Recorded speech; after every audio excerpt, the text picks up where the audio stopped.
Oke teman-teman semuanya, jadi kami dari kelompok 14 dari kelas C2 Knowledge Management.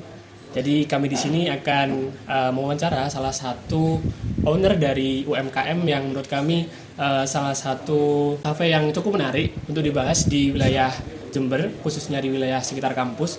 Jadi sekarang kami berada di Kedai Hayati dan kami juga sudah bersama dengan owner dari Kedai Hayati. Masnya bisa memperkenalkan diri terlebih dahulu, Mas? Nama saya, untuk nama asli Abu Rizal Hanafi, cuma ya emang dipanggil Bang Jul, makanya kami menyebutnya di sini Kedai Bang Jul ya. Kedai Bang Jul. Untuk sejarah nih, Mas, Kedai Bang Jul atau Kedai Hayati ini sejarahnya terbentuknya itu awalnya gimana sih, Mas? Ya berasal dari UMKM sih, dari stand kaki lima. Itu cuma 1 bulan sih, selama Ramadan tahun 2024. Ya sekarang 2025. 2024 Ramadan itu istilahnya nyoba awalnya, sekalian cek ombak bagaimana respon masyarakat Jember perihal minuman rempah itu. Kok responnya baik, ya sudah kami mencoba memberanikan diri buka apa, dibilang kafe ya bukan kafe ya, kedai lah, kami menyebutnya kedai ya, istilahnya membuka lebih proper gitulah istilahnya. Itu baru buka tahun 2025 Agustus. Dibilang kedai ini sangat berbeda ya, Mas, ya, sama kedai-kedai lain yang dimana kedai ini tuh menu dari minumannya itu banyak yang rempah-rempah asli gitu, Mas. Itu sejarah awalnya Masnya kok bisa kepikiran membuat minuman kayak gini gimana, Mas? Oh iya, untuk perihal sejarah apa, latar belakang juga ya. Iya. Kenapa gue buka? Awal mulanya ya ketika saya mengkonsumsi sendiri sih. Saya mengkonsumsi sendiri di rumah. Terus kok nyatanya emang bermanfaat. Juga ada tetangga juga saya arahkan, ya alhamdulillah apa dampaknya positif. Itu penderita diabetes sih. Itu ketika saya nawarin telang, bunga telang. Dan kan salah satu manfaatnya kan juga menurunkan kadar tekanan darah juga, nanti kan bisa mengarah ke diabetes yang biasanya gula darahnya tinggi. Seperti itu. Salah satu jalan seperti minuman rempah itu juga. Ya kenapa kok gak disebarkan manfaatnya gitu loh. Ya sekaligus hitung-hitung juga buka usaha gitu. Jadilah memberanikan diri untuk buka usaha seperti ini. Istilahnya menebarkan manfaat gitu kan. Itu. Ya gitu. Untuk resepnya sendiri nih, Mas. Masnya ini belajar sendiri atau memang ada warisan dari orang tua bagaimana, Mas? Kalau resep belajar sendiri ya enggak, cuma ya istilahnya risetnya itu ya pertama ya otodidak sih, gak ada yang ngarahin. Pertama ya lihat buku, salah satunya dari Dr. Zaidul Akbar.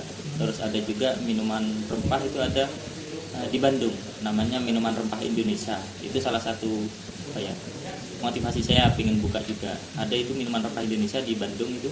Jadi saya sedikit bercermin di tempat itu, lihat menu-menunya. Cuma ya agak plek-plek juga ya. Ya cuma meraci, nyari yang rasa yang pas untuk semua kalangan.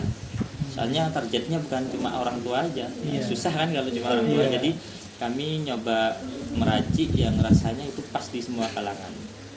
Terus untuk kayak racikan kan pasti ada takaran-takarannya ya. Itu dari Masnya sendiri apakah ada seperti resep terus dijadikan di satu buku atau disimpan di G-Drive untuk karyawan-karyawannya, atau apa mereka sendiri yang berinovasi seperti itu?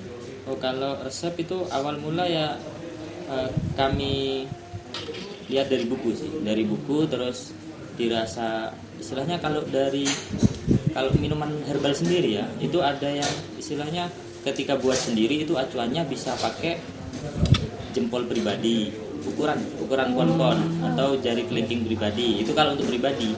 Tapi berhubung ini untuk umum, jadi kami comparekan ke gramasi. Jadi berapa gram istilahnya untuk cocok biar untuk semua orang. Nah, kami nyimpennya itu di file biasa sih, di Word. Cuma ya ada yang dicetak buat karyawan. Istilahnya ya SOP menu gitu loh. Cuma ya emang sebenarnya ya gak dirahasiakan sih dari kami. Di buku menu pun ada bahan-bahannya ya. Cuma ya gak ada gramasinya gitu aja. Cuma kalau emang mau buat sendiri di rumah, ada sih di racik rempah sini. Yang di sini kan racik rempah sendiri lah. Ya di situ juga ada sih takaran saran penyajian. Bisa dilihat di situ juga. Jadi ya istilahnya kita nggak merahasiakan resep untuk minuman rempahnya.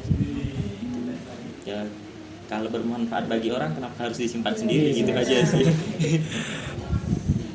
Kalau untuk anak-anak ngeracik inovasi, saya tidak di kedai sini sih saya agak membatasi anak-anak untuk buat minuman ya. Misalnya kalau mau buat apa terserah, mau minum asal diminum sendiri dan tidak dijual, istilahnya gitu. Jadi anak barista atau anak kitchen mau buat apa bebas. Terus kalau mau apa eksperimen kok cocok ya bisa dijadikan. Salah satunya ada sih di sini ada Pinky Splash, itu jahe sama bunga rosella.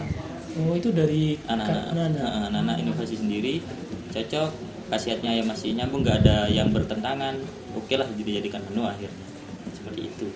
Menurut Masnya sendiri itu ini kan inovasinya banyak, terus ide-idenya juga bermanfaat itu. Terus penting bagi pengetahuannya, bagi karyawan itu perkembangannya untuk usaha kedai Hayati ini seberapa penting sih Mas? Penting. Iya. Perkembangannya. Iya, pengetahuannya, ide-idenya gitu. Ide-idenya. Kalau ide-idenya kan dari seperti tadi kita tidak membatasi karyawan untuk berinovasi, berkreasi perihal minuman ya, perihal resep. Penting nggak? Gimana? Kalau anak-anak sendiri itu kan istilahnya kita awal masuk ini ya, untuk misal karya merekrut baru itu ada training ya. Training itu setengah sampai 1 bulan. Itu awal mula training. Ada masa trainingnya. Ada masa training ya kan, nggak bisa langsung bisa, Iya. nggak bisa langsung hafal. Mungkin kalau nyari barista kopi banyak ya Kak. Kalau yang minuman rempah ini ya harus ada training sendiri. Jadi kita training sekaligus hafalan. Nanti ya kalau udah bisa dilepas ya kami lepas. Istilahnya ya udah nggak training lagi. Seperti perihal gaji ya juga udah bukan gaji training lagi gitu. Jadi ada masa training itu setengah sampai 1 bulan tergantung anaknya bagaimana. Jadi ya ketika training ya kami ajari, kami biar disuruh menghafalkan itu. Jadi ya ada masanya seperti itu. Untuk yang ngajarin itu Masnya sendiri atau? Saya sendiri. Oh, Masnya sendiri ya? Saya sendiri, cuma ya kan istilahnya ada yang karyawan senior. lebih ya senior istilahnya ya, dibantu karyawan senior juga seperti itu. Kalau boleh tahu di sini tuh ada berapa karyawan?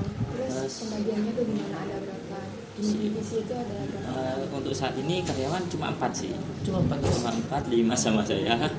4 itu biasanya dibagi 2 shift. Pagi dari jam 9 pagi itu 2 orang. Yang malam dari jam 3 sore itu 2 orang. Semuanya berarti ngeracik gitu ya Mas? Sendiri. Satu bagian bar, satu bagian kitchen. Gitu cuma. Yang bar ini ngeracik. Cuma ya berhubung di sini juga apa ya? Istilahnya belum terlalu rame ya. Jadi ya 2 sih cukup sebenarnya. Jadi ketika kitchen lagi senggang, ya alhamdulillah anak-anak sini bisa saling backup. Jadi ketika kitchen lenggang ya bantu bar, yang bar lenggang ya bantu kitchen. Istilahnya kami membentuk saling backup, membentuk di sini nih apa istilahnya, kekeluargaan gitulah. Jadi nggak ada apa ya, nggak ada iri-irian. Kami bentuk para karyawan ini untuk merasa saling membantu gitu. Kalau di sini tuh biasanya ada ini enggak, Masnya biasanya langsung terjun ngatur karyawan ini, oh ini kamu harus ini, atau memang sudah Mas delegasikan tugas-tugasnya ke, saya percaya ke karyawan ini ya udah kerjakan yang memang cepat sembuh, nggak usah diberi pengarahan, atau Masnya masih melakukan pengarahan ke karyawan-karyawan? Kalau pengarahan itu kan dari awal kita sudah ngasih SOP ya. Bar ini SOP-nya harus ngapain aja, kitchen harus ngapain aja. Jadi selama training itu juga untuk saya sendiri ngarahinnya ketika training. Jadi ketika training selesai itu anak-anak sudah bisa jalan sendiri. Ketika training istilahnya dimatangkan, bisa autopilot, ya sudah dilepas sebenarnya. Yang pasti tapi misal ada keraguan itu jangan ragu untuk bertanya, daripada salah mending tanya aja, gitu aja. Kalau itu Mas, tadi kan Masnya juga membebaskan karyawannya untuk berinovasi ya Mas ya. Nah, misal karyawannya ada yang ngide nih Mas buat suatu menu gitu, itu harus butuh verifikasi dari Masnya dulu apa gimana Mas buat nampilin di menunya? Oh iya, itu anak-anak kan nyoba, iya, enak, terus diajukan ke saya gitu di sana. Ya saya coba juga dulu. Kiranya cocok enggak untuk apa customer, terus di sisi lain misal rempah ini ya ada sesuatu yang bertentangan atau enggak gitu kan. Ada istilahnya ketika kopi misalnya nih ya, kopi dengan teh itu sebenarnya nggak boleh dicampur, jadi ya harus apa istilahnya nggak ada yang melanggar gitu kan. Ya, bukan melanggar sih, nggak ada yang bertentangan ya, jadi ya oke aja. Cuma ya nggak langsung saya masukkan juga, istilahnya saya suruh buat terus tester ke, kalau saya sih biasanya ke teman saya, kerabat gitu sih, cocok nggak, masuk nggak. Kadang ada teman kesini, cocok nggak, masuk nggak, kalau masuk ya wes ACC, masukkan menu gitu. Ingin tahu ya bagaimana strategi pemasaran dari kedai Bang Jo ini, dari online atau dari orang ke orang, seperti merekomendasikan seperti itu. Kalau awal sih dari mulut ke mulut dulu ya. Kalau awal buka itu emang yang lebih meledak kan ketika di sosmed ya, atau ngundang influence. Awal kita masih dari mulut ke mulut, di sisi lain kami juga istilahnya nge-training karyawan. Kalau tiba-tiba manggil influence meledak, karyawan belum siap, sudah pupus kan nanti. Ya, itu. Jadi ya dulu awal buka kami Agustus, September itu istilahnya ya baru buka juga sekaligus nge-training karyawan. Kami baru bisa endorse itu dulu November tahun lalu kami beranikan diri endorse. Ya alhamdulillah ya pecah. Cuma saya pribadi merasa memang sedikit kurang masih kurang maksimal. Jadi bukan hasilnya loh ya, dari pelayanan kami. Kalau pecahnya pecah, cuma saya masih butuh banyak perbaikan itu istilahnya. Alhamdulillah dari 1 tahun ini sudah ada perkembangan ya, malah meskipun nggak kenceng-kenceng banget, nggak turun juga, cuma ya ada kepikiran lagi mau ngundang influence lagi. Kalau untuk ini Mas, tantangan atau mungkin harapan kedepannya buat kedai ini gimana sih Mas? Tantangan sih balik ke yang tadi ya, kurang modal itu ya. Karena emang saya nggak apa ya, prinsip saya nggak mau pinjam uang atau gimana, jadi ya saya mencoba untuk berkembang step by step, nggak langsung lengkap semuanya gitu. Saya dari awal ya istilahnya nyicil semua, maksudnya nyicil, ada tabungan untuk uang kedai, udah bisa beli freezer box, akhirnya beli ya gitu, step by step untuk tantangan. Terus untuk nge-hire karyawan itu kan sendiri juga saya ya, jadi ya mau gimana harus pasang badan. Ketika ada karyawan yang resign, saya harus kesini lagi untuk nge-training.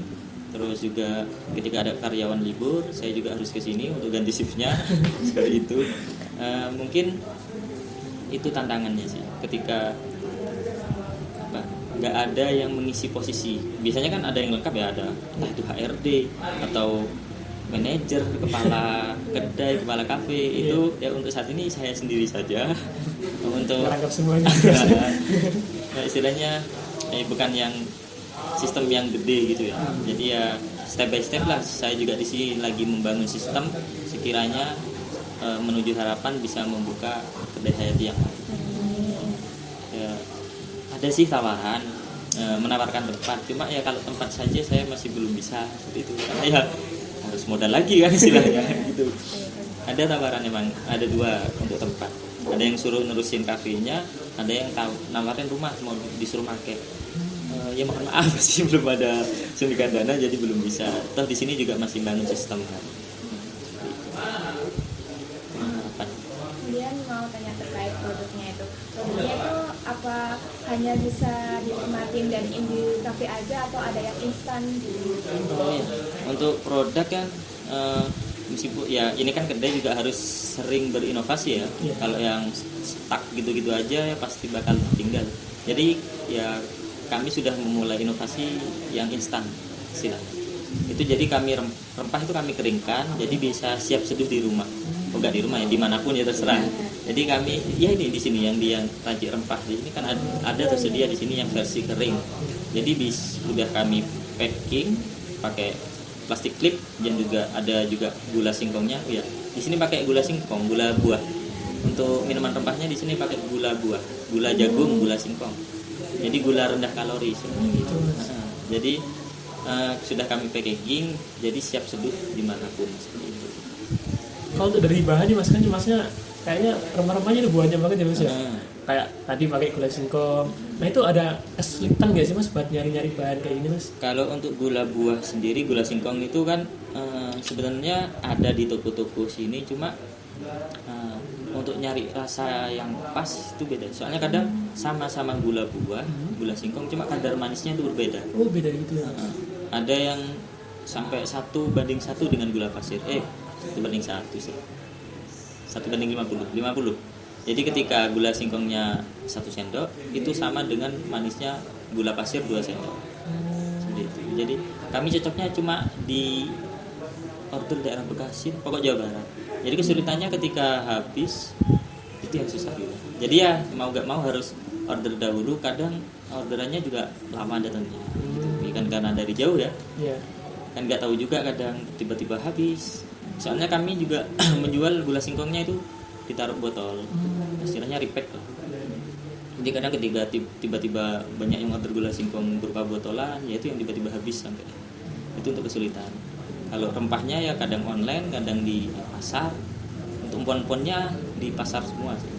Soalnya kan empon-empon kan bahan basah, kalau yang di online kan nggak tahu kualitasnya juga, kalau busuk enggaknya, jadi ya harus mau gak mau ya harus beli offline gitu. Seperti itu.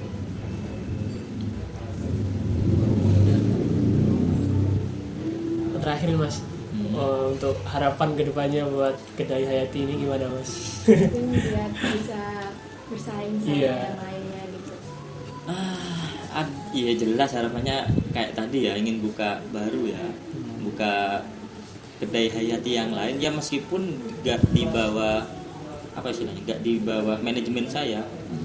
Ya saya harap banyak orang yang mau menyebarkan manfaat untuk sesama gitu. Jadi ya ada, untuk saat ini ada yang sudah pakai produk kami di angkringan depan Masjid Jami Al Baitul Amin, itu ada ya nyetok dari kami minuman rempahnya. Untuk harapannya ya lebih bisa membangun habit orang untuk mencoba hidup sehat gitu ya. Itu untuk tempat sebenarnya saya ada ini istilahnya kan tempatnya apa ya? Hobi banget, cuma ada kepikiran ingin yang tempat yang lebih proper gitu, istilahnya lebih modern juga. Soalnya kan kadang nggak semua orang setelah saya perhatikan di Jember ini lebih suka yang lebih modern. Untuk Tempatnya gitu. untuk orang-orang lebih suka ke tempat yang lebih modern. Sebenarnya saya dulu ngaca ke daerah Bogor, ngaca ke daerah Surabaya, tempat seperti ini, tempat yang vintage tapi lebih ke apa istilahnya, kreatif, itu di Jember masih kurang diminati. Biasanya awal-awal aja, cuma yang apa ya, karena SDM-nya kan berbeda ya. Iya. Kalau orang kata nyarinya yang seperti inilah, soalnya kan udah jenuh dengan Biasa. perkantoran, pinginnya yang seperti ini. Kalau diterapkan di Jember sedikit susah. Jadi ada harapan kalau emang nanti diberi rezeki, diberi amanah suruh buka lagi, mau buka yang lebih proper gitu aja. Ya ada AC-nya salah satunya gitu. Baik, terima kasih banyak mas Terima Abdul kasih. sudah men-sharing banyak ilmu banget kayak gitu. Iya. Aman kok. Ya cukup sekian teman-teman. Wassalamualaikum warahmatullahi wabarakatuh.